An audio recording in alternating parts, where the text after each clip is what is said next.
ఇదే అంశానికి సంబంధించి మరిన్ని అప్డేట్స్ మా ప్రతినిధి సునీల్ సచివాలయం నుంచి లైవ్ లో అందిస్తారు.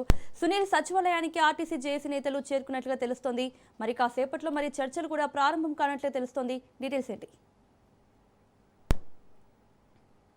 కార్మికులు చేరుకున్నారు. మరి కాసేపులోనే ఉప ముఖ్యమంత్రి మల్లు భట్టి విక్రమార్కతో పాటు సబ్ కమిటీ ముందు అటు ఆర్టీసీ కార్మిక యూనియన్ నేతలు చర్చలు జరిపే అవకాశం ఉంది. ప్రధానంగా గత 3 రోజుల నుంచి ఆర్టీసీ కార్మికుల సమస్యలు పరిష్కరించాలని డిమాండ్ చేస్తూ 3 రోజుల నుంచి కూడా ఆర్టీసీ కార్మికులు మొత్తం కూడా రాష్ట్ర వ్యాప్తంగా సమ్మెబాట పట్టారు. ఇప్పటికే 32 సమస్యలు మొత్తం కూడా పరిష్కరించాలని వారు గతంలో 40 రోజుల నుంచి కూడా డిమాండ్ పరిష్కరించాలని ప్రభుత్వానికి వినతి సమర్పించారు. అయినప్పటికీ కూడా రాష్ట్ర ప్రభుత్వం ఇప్పటివరకు దీనిపై స్పందించలేదు. నిన్న జరిగినటువంటి రాష్ట్ర వ్యాప్తంగా జరిగినటువంటి కొన్ని సంఘటనల నేపథ్యంలో ఒక్కసారిగా రాష్ట్ర ప్రభుత్వం అప్రమత్తమైంది.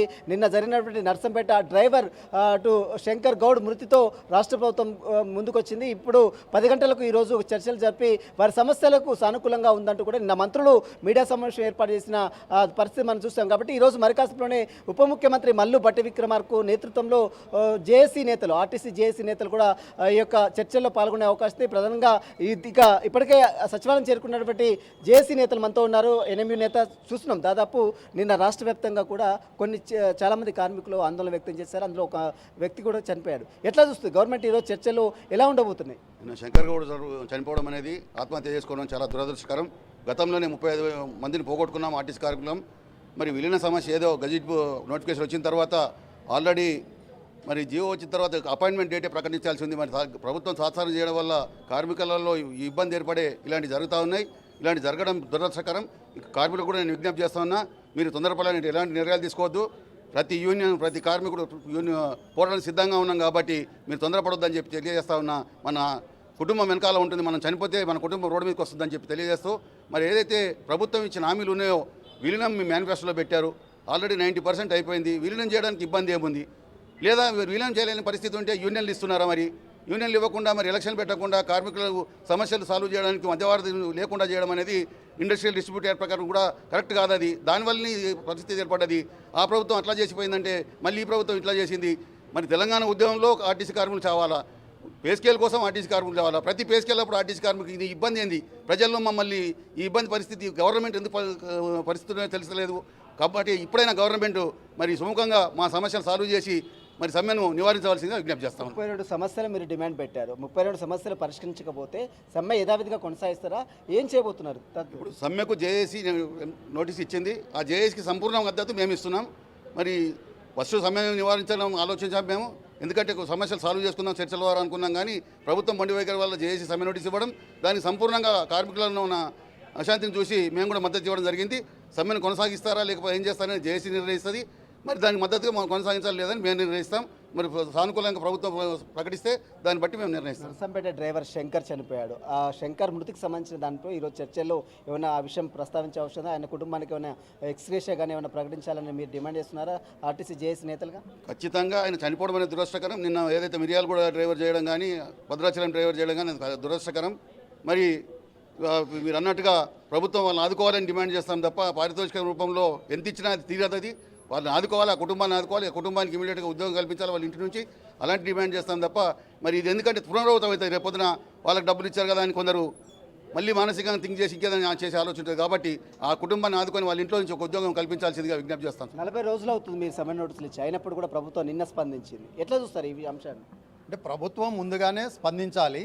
చివరి దశకు వచ్చే వరకు కూడా, రేపు సమ్మె అనే వరకు కూడా స్పందన చేయలేదు. దానివల్ల ఈ సమ్మెలోకి ప్రభుత్వమే నెట్టబడింది కానీ కార్మికులు వారంతటా వాళ్ళు వెళ్ళలేదు. అంటే 40 రోజులు అవకాశం ఇచ్చినప్పుడు చివరి 40 గంటలనే వాళ్ళు పరిగణలోకి తీసుకోవటం అనేది మంచి మార్గం కాదు. ప్రజాప్రభుత్వం అన్నప్పుడు ఆర్టీసీ ఉద్యోగులు కూడా ఈ ప్రజాప్రభుత్వాన్ని ఎన్నుకున్నారు. మేము కూడా ప్రజలమే. కాబట్టి ఏ ప్రభుత్వం ఉన్నా కూడా మాకు ఒక శాపంగా మారింది. ఈ శాపం నుంచి మేము విముక్తులం కావాలి. ఆర్టీసీ కార్మికుడు అనగానే ప్రతి ప్రభుత్వానికి కూడా ఒక పలచటి వాతావరణం వస్తుంది. అంటే తక్కువ చేసి మాట్లాడటం ఇవన్నీ కూడా ఉన్నాయి. మా సమస్యల్ని పరిష్కరించండి. మేము ఇచ్చిన డిమాండ్స్ ఏవైతే ఉన్నాయో ఆ డిమాండ్స్ని మీరు పరిష్కరించండి. ఆ పరిష్కరించిన మార్గంలో మేము మీతో పాటు ప్రయాణిస్తాం. ప్రభుత్వాలకి అండదండగా ఉంటాం. సమస్యలు ఏమైనా ఉంటే మీ దృష్టికి తీసుకొస్తాం. ఆ సమస్యలు పరిష్కరించాలని మేము కోరుకుంటాం. ఒకవేళ ఈరోజు జరిగేటువంటి చర్చలు కనుక సఫలం కాకపోతే ఎలా ఉండబోతుంది భవిష్యత్ కార్యాచరణ? ఈరోజు చర్చలు సఫలీకృతం అవుతాయన్న ఉద్దేశంతో మేము చర్చల్లో పాల్గొంటున్నాం.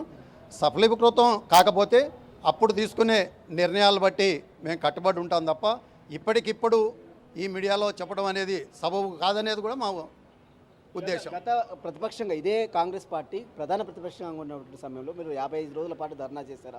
అప్పుడు కాంగ్రెస్ మేనిఫెస్టోలో పెట్టింది. అయినప్పుడు కూడా ప్రభుత్వం ఏర్పడి 2.5 సంవత్సరాలు అవుతుంది. అయినప్పుడు కూడా మీ సమస్యలు ఇంకా సాల్వ్ కాలేదు. ఈరోజు సార్ట్అవుట్ అవుతారని మీరు భావిస్తున్నారా? అయితే అవుతాయనే ఆశాభావం ఉంది మాకు. ఎందుకంటే 2.5 సంవత్సరాలు అయింది కాబట్టి మేము కూడా వేచి చూసాం. 2.5 సంవత్సరాలు ప్రజాప్రభుత్వం మా సమస్యలు పరిష్కరిస్తుందన్న ఉద్దేశంతో ఆగాము. పరిష్కరించని పక్షంలో మేము ఏదైనా నిర్ణయం అంటే పొడిగించాలా, పరిష్కారం అయితే ముగించాలనేది మేము అక్కడికి వెళ్ళి వచ్చిన తర్వాత మాత్రమే చెప్పగలుగుతాం. ఇప్పుడు శంకర్ మృతి చనిపోయాడు. చాలామంది ఇంకా కార్మికులు చౌబతుకుల మధ్య ఉన్నారు. వారికి సంబంధించినటువంటి ఎక్స్క్రేషియా కావచ్చు, దానికి సంబంధించినటువంటి ఏమైనా ప్రభుత్వాన్ని డిమాండ్ చేస్తున్నారా? శంకర్ గౌర్ గారు చనిపోవడం అనేది చాలా బాధాకరమైన విషయం. ఆ కుటుంబాన్ని ప్రభుత్వం కానీ అదే ఆర్టీసీ సంస్థ కానీ బాధ్యత వహించాలి. ఆ కుటుంబాన్ని కూడా ఆదుకోవాలి. ఆ కుటుంబంలో ఒకరికి ఆర్టీసీలోనే కాకుండా ప్రభుత్వ ఉద్యోగం ఇవ్వాలి. ఆర్టీసీ ఉద్యోగం కాదు, ప్రభుత్వ ఉద్యోగం ఇవ్వాలి. ఆ ప్రభుత్వ ఉద్యోగం ఇచ్చినట్లయితే ఆ కుటుంబానికి న్యాయం జరిగినట్టుగా ఉంటుందని ఎక్స్రేస్గా కూడా ప్రకటించాలని మేము కోరుకుంటున్నాం. ఇది చూస్తాం. దాదాపు శంకర్ గౌడ్తో పాటు చాలామంది కార్మికులు, ఆర్టీసీ కార్మికులు ప్రభుత్వ తీరును వ్యతిరేకిస్తూ నిన్న ఆత్మహత్య యత్నానికి పాల్పడ్డారు. చాలామంది చౌబతుకుల మధ్య ఉన్నారు. నిన్న శంకర్ గౌడ్ కూడా చనిపోయారు. ఇంకా చాలామంది కార్మికులు మీరు చూస్తున్నారు. ఎట్లా ఉండబోతాయి చర్చలు? ఎట్లా ఉండబోతాయి? నేను రాష్ట్ర వెల్ఫేర్ బోర్డు మెంబర్ని. ఈ వెల్ఫేర్ బోర్డు కూడా ప్రాతినిధ్యం వేయాలని చెప్పేసి యాజమాన్యాన్ని కోరడం జరిగింది. ఖచ్చితంగా ఇంత ఉద్యమం జరుగుతున్నప్పుడు ప్రభుత్వం 100% స్పందించి మాకున్న ఇన్ఫర్మేషన్ ప్రకారం 100% ఈరోజు సాల్వ్ అయిద్దని చెప్పేసి ఇటు యాజమాన్యం నుంచి కబురు, ఇటు యూనియన్లు కూడా ఏకదాటిపై ఉండడం వల్ల అందరికీ న్యాయం జరుగుతుందని మేము వెల్ఫేర్ బోర్డు నుంచి కోరుకుంటా ఉన్నాం. ఇది చూస్తున్నాం. ప్రస్తుతం అయితే ఆర్టీసీ కార్మికులు నేతలు, కార్మిక యూనియన్ నేతలు మొత్తం కూడా సచివాలయం చేరుకున్నారు. మరికాసేపులోనే ఉప ముఖ్యమంత్రి మల్లు భట్టి విక్రమార్క ఏర్పాటు చేసినటువంటి సబ్ కమిటీ మరికాసేపులోనే యూనియన్ నేతలతో చర్చలు జరిపే అవకాశం ఉంది.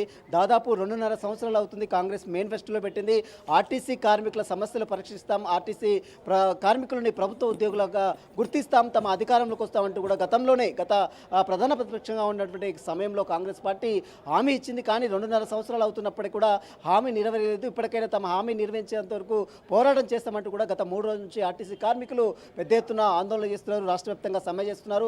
ఈ నేపథ్యంలోనే నిన్న జరిగినటువంటి కొన్ని సంఘటనల నేపథ్యంలో రాష్ట్ర ప్రభుత్వం అప్రమత్తమైంది. నిన్న శంకర్ గౌడ్ మృతితో రాష్ట్ర ప్రభుత్వం దిగొచ్చింది. ఈరోజు 10 గంటలకు సచివాలయం వేదికగా ఉప ముఖ్యమంత్రి మల్లు భట్టి విక్రమార్కతో పాటు ఉత్తమ్ కుమార్ రెడ్డి, మరోవైపు కోమటిరెడ్డి వెంకటరెడ్డి కావచ్చు, శ్రీధర్ బాబు కావచ్చు, మరోవైపు పొన్నం ప్రభాకర్ వీరి నేతృత్వంలో సబ్ కమిటీ మొత్తం కూడా ఆర్టీసీ కార్మిక యూనియన్ నేతలతో చర్చలు జరుపుతుంది. చర్చలు మరి సఫలమవుతాయా లేదా? ఎందుకంటే ఆర్టీసీ కార్మికుల ప్రధానమైనటువంటి డిమాండ్ ప్రభుత్వంలో విలీనం చేయాలి, తమను ప్రభుత్వ ఉద్యోగులుగా గుర్తించాలి, తమకు సంబంధించినటువంటి వేతనాలకు సంబంధించిన విషయంలో, పెండింగ్ బకాయిలకు సంబంధించిన విషయంలో కావచ్చు, పీఆర్సీ సంబంధించిన విషయంలో కూడా పూర్తిగా కార్మికులకు న్యాయం చేసే దిశగా ప్రభుత్వం చర్యలు తీసుకోవాలంటూ కూడా వారు డిమాండ్ చేస్తున్నారు. మరి ఈరోజు చర్చలు ఏం జరుగుతాయి? ఇప్పటికే చనిపోయినటువంటి శంకర్ కుటుంబానికి ప్రభుత్వంలో ఒక ఉద్యోగం, వారి కుటుంబంలో ఉన్నటువంటి ఒకరికి ప్రభుత్వ ఉద్యోగం ఇవ్వాలి, వారికి ఎక్స్గ్రేషియా ప్రకటించాలి.